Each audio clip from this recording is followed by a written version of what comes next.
Alors maintenant que nous avons fait notre alignement, on va passer à la deuxième étape. Et la deuxième étape, en fait, il s'agit de remplir le premier cube. Et bien une fois qu'on a fait la ligne, on va prendre par exemple la ligne jaune ici, et bien on va chercher à remplir les autres parties du cube évidemment. Après peu importe, hein, ça n'a pas vraiment d'importance. Voilà, comme ceci. Alors là aussi, pas de formule, un peu de bon sens. Si vous en êtes là, c'est que vous avez un peu l'habitude aussi des cubes. Donc ce qu'il faut savoir par exemple, c'est que pour avoir ceux qui sont sur les côtés, les arêtes ici, c'est ceux qui sont situés au 5e niveau. C'est-à-dire là il y a le niveau 3 cubes là. Ensuite vous avez le niveau de la 4e colonne. Et bien au niveau de la 5e colonne, vous avez ceux qui viennent là. Vous voyez, par exemple cette barre ici, elle va venir ici.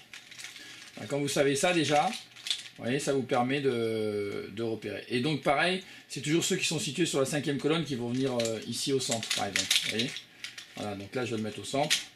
Voilà. Donc en fait, ceux que vous recherchez pour faire cette partie-là, c'est ceux qui sont, alors je vais le refaire encore une fois, c'est ceux qui sont sur la 5e colonne.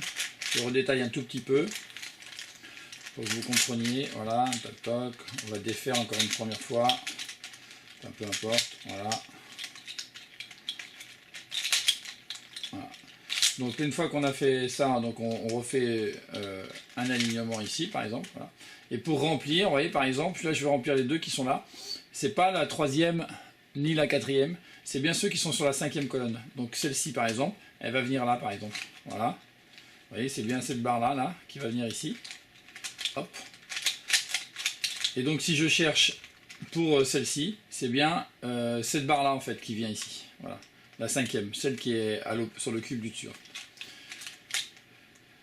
Donc vous avez compris maintenant que le cube est composé donc d'un cube 3-3 ici, d'un deuxième cube 3-3 au-dessus et d'une barre que j'appelle la 4e, une barre centrale en fait.